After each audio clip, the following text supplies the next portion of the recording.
Hello, Buckeyes! OH! OH! OH! Well, can everybody please give Sonia a big round of applause for that great introduction? And it is good to see my friend and one of the finest United States senators we've got today. Your Senator Sherrod Brown's in the house. Your Mayor Michael Coleman is here. Your next Congresswoman Joyce Beatty is here. will.i.am is in the house. A man who sometimes looks like he's been to outer space. I am so grateful he has been such a great friend for a long time. And we also have a man who has actually been to outer space, John Glenn, in the house.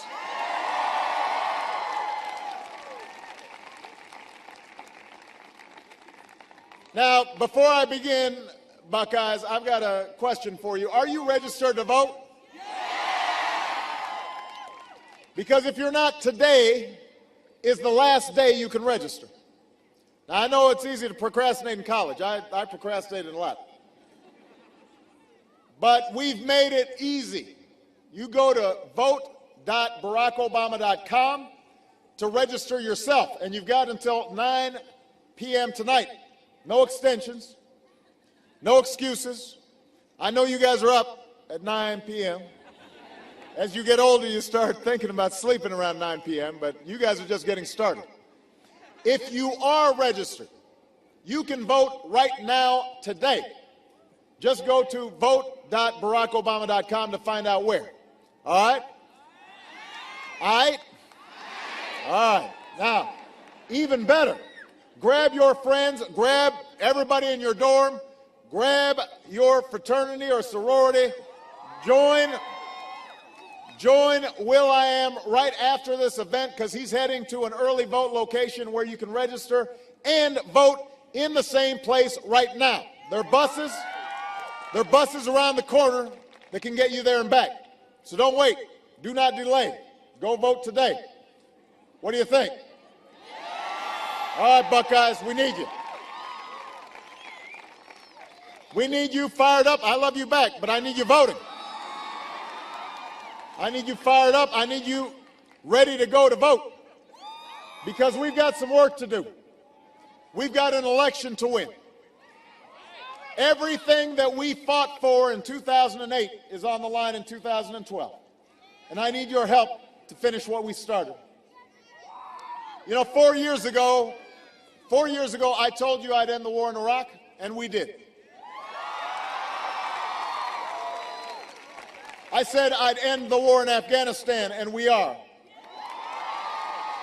I said we'd refocus on the people who actually attacked us on 9/11, and today Osama bin Laden is dead. 4 years ago, I promised to cut taxes for middle-class families, and we have by $3,600. I promised to cut taxes for small business owners, and we have 18 times. We got back every dime we used to rescue the banks, and we also passed a law to end taxpayer-funded Wall Street bailouts permanently. We passed health care reform, also known as Obamacare, because I do care. I don't want insurance companies jerking you around anymore.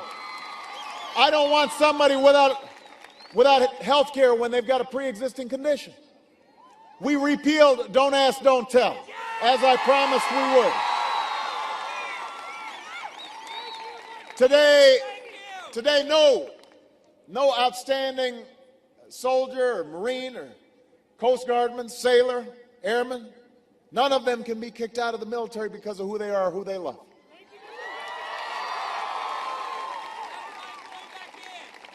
And when you think about Ohio, and when Governor Romney said that we should let the auto industry go bankrupt, we said, no, we're not going to take your advice. Don't boo, vote. And we reinvented a dying auto industry that supports 1 in 8 Ohio jobs and has come roaring back to the top of the world.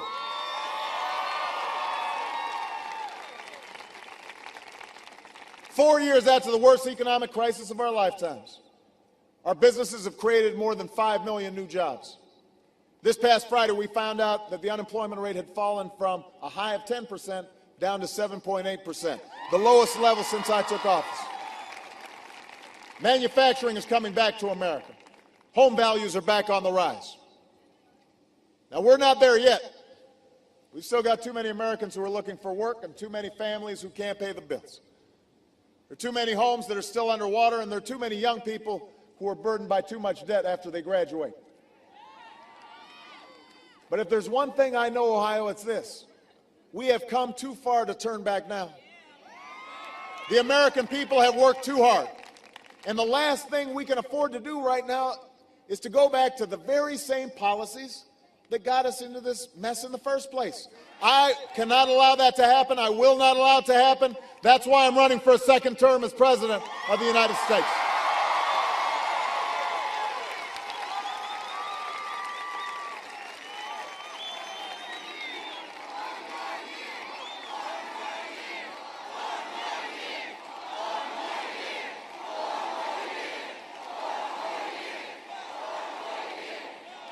You know, over the last 4 years, I've seen a lot of folks hurting. I've seen a lot of struggle.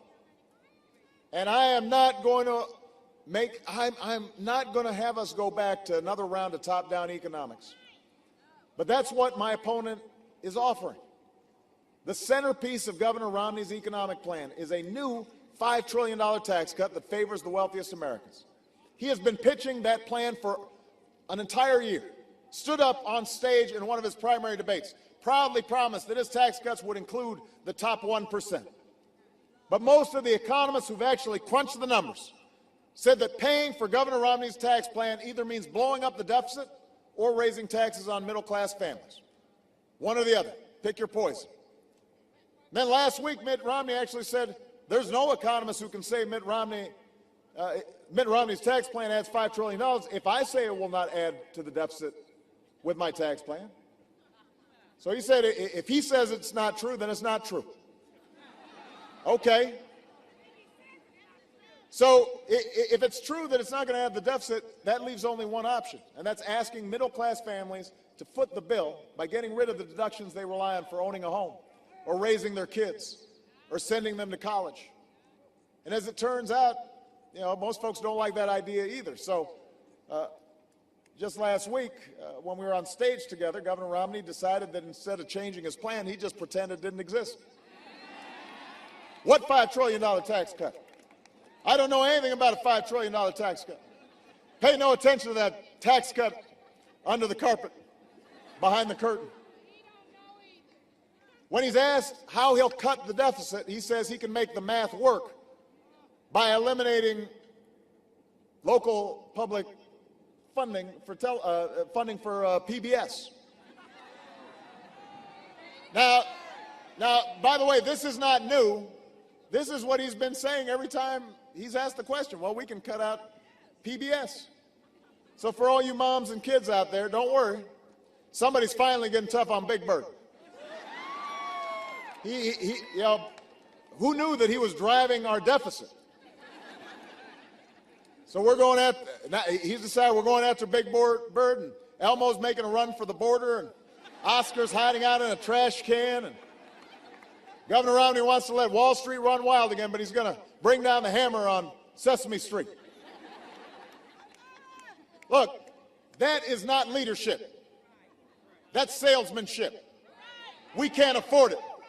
We can't afford to double down on top-down economics. We can't afford another round of tax cuts for the wealthy. We can't afford to roll back regulations on Wall Street banks or on insurance companies. We can't afford to gut our investments in education or clean energy or research or technology. That is not a jobs plan. That is not a plan to grow the economy. That is not change. That is a relapse. We have been there. We have tried that. We are not going back. We are moving forward. And that's why I'm running for a second term as President of the United States.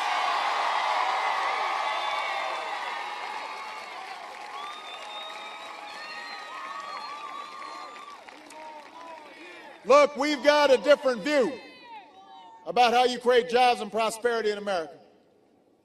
A strong economy doesn't trickle down from the top. It grows from a thriving middle class and folks who are working hard to get into the middle class. I believe it's time our tax code stop rewarding companies that ship jobs overseas. Let's reward small businesses and manufacturers who are making products right here in Ohio, products stamped with three proud words, made in America. That's the choice in this election. I believe we can create more jobs by controlling more of our own energy. You know, after 30 years of inaction, we raised fuel standards so that by the middle of the next decade, your cars and trucks will go twice as far on a gallon of gas. And today, the United States of America is less dependent on foreign oil than at any time in 2 decades. So now it's time to move forward. My plan would cut our oil imports in half and invest in the clean energy that's creating thousands of jobs all across Ohio and America right now. Not just oil and natural gas, but solar and wind and clean coal technology and fuel-efficient batteries and fuel-efficient cars. And I'm not going to let oil companies continue to collect another $4 billion in taxpayer-funded corporate welfare every single year. I'm not going to let China win the race for clean energy technology. I want to see that technology developed by students and scientists here in Columbus, by workers and farmers all across Ohio, by patriots here in the United States of America. And my plan will continue to reduce the carbon pollution that is heating our planet, because climate change is not a hoax. More drought and floods and wildfires are not a joke. They're a threat to your future. And we've got to make sure that we meet the moment. That's why I'm running. I believe that we should have the best education system in the world, bar none. You know, I would not be here if it were not for the education I was able to receive. I didn't come from wealth or fame, but I got a great education, because that's what this country does. It was the gateway of opportunity for Michelle. It's the gateway of opportunity for so many of you. And now you've got a choice. We can gut education to pay for Governor Romney's tax cuts. That's exactly what his running mate Paul Ryan proposes. Don't boo, vote. Or we can do what I've proposed. Recruit 100,000 new math and science teachers. Focus on early childhood education. Provide job training for 2 million workers at our community colleges. Cut the growth of tuition costs in half so that you guys are not loaded up with debt when you graduate. That is something we can do. And by the way, I don't just talk the talk on this, I walk the walk. We took $60 billion that was going to banks and lenders under the student loan program, and we said, let's cut out the middleman, let's give the money directly to students, and as a consequence, millions of young people all across the country are getting better deals on Pell Grants. We're able to keep our student loan rates low. We have focused on this, and you need to focus on this in this next election, because this is part of the choice that you're going to face. And we can meet these goals together. You can choose a better future for America. I want to use the money we're saving from ending the wars in Iraq and Afghanistan. And I want to use that to pay down our deficit, but also to put people back to work, rebuilding our roads and our bridges and our schools all across America. And Governor Romney said it was tragic to end the war in Iraq. I disagree. I think bringing our troops home to their families was the right thing to do. If he'd gotten his way, those troops would still be there. In a speech yesterday, he doubled down on that belief. He said ending that war was a mistake. After 9 years of war, more than $1 trillion in spending, extraordinary sacrifices by our men and women in uniform and their families, he said we should still have troops on the ground in Iraq. Ohio, you can't turn a page on the failed policies of the past if you're promising to repeat them. We cannot afford to go back to a foreign policy that gets us into wars with no plan to end them. We're moving forward, not going back. And every brave American who wears the uniform of this country should know, as long as I'm your commander-in-chief, we will sustain the strongest military the world's ever known. And when our troops take off the uniform, we will serve them as well as they've served us, because nobody who fights for this country should have to fight for a job or a roof over their heads when they come home.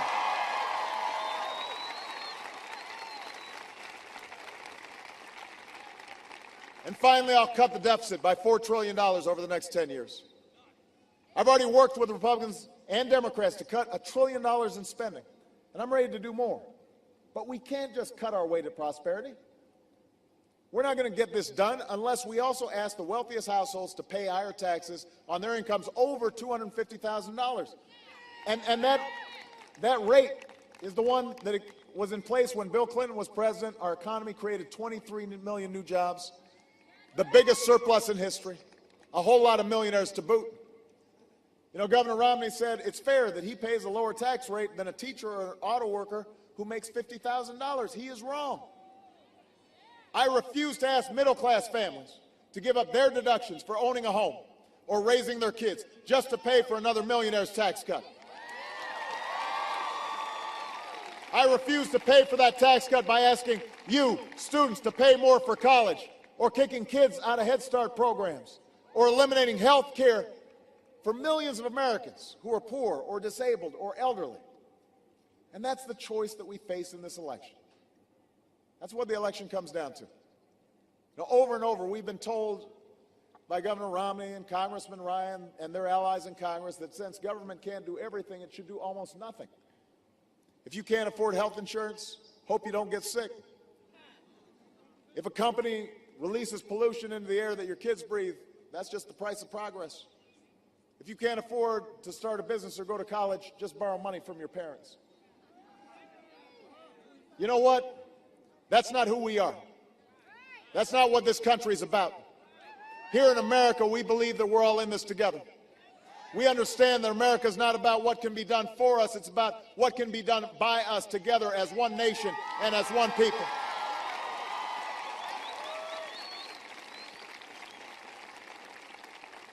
And that's what we understood in 2008. You know, that was an amazing experience for me, obviously, that election. But I said then, and I still believe now, that wasn't about me, it was about you. You're the reason a mother in Cincinnati doesn't have to worry about an insurance company denying her son coverage just because he got sick. You made that happen. You're the reason a factory worker who lost his job in Toledo or Lordstown is back on the assembly line building the best cars in the world. You did that. You're the reason a young man in Columbus whose mother worked 3 jobs to raise him can afford to go to The Ohio State University. That happened because of you. You're the reason a young immigrant who grew up here and went to school here and pledged allegiance to our flag will no longer be deported from the only country she's ever called home. Why soldiers won't be kicked out of the military because of who they are or who they love. Why thousands of families have finally been able to say to the loved ones who served us so bravely, welcome home. You did that. And so, you know, if you buy into the cynicism that says change is impossible, that the best we can do is more tax cuts for folks at the top, and then the rest of you folks have to figure it out. If you give up on the idea that your voice can make a difference, then other voices fill the void.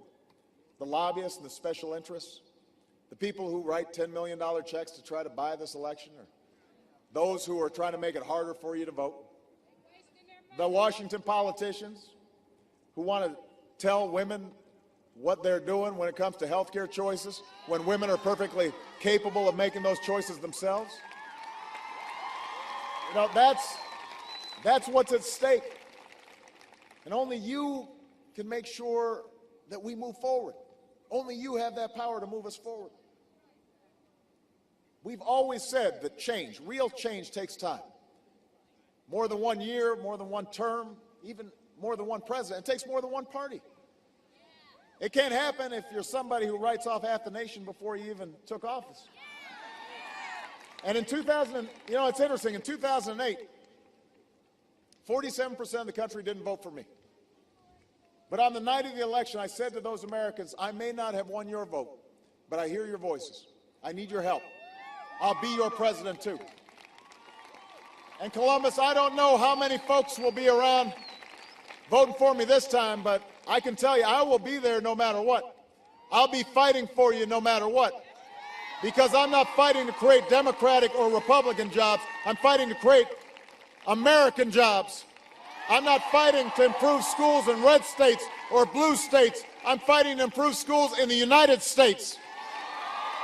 The values that we are fighting for don't belong to one party or one group. They're not black or white or Hispanic or Asian or Native American or gay or straight or disabled or not disabled. They are American values. They belong to all of us. And I am absolutely positive that we are not as divided as our politics suggest. I still believe we've got more in common than our pundits tell us. I still believe in you, and I'm asking you to keep believing in me. Ohio, I'm asking you for your vote. And if you're willing to stand with me and work with me, knock on some doors and make some phone calls for me, we'll win Franklin County again. We'll win Ohio again. We'll win this election again. We'll finish what we started, and we'll remind the world why the United States of America is the greatest nation on earth. Thank you, Ohio. Let's go vote. Let's go win this election.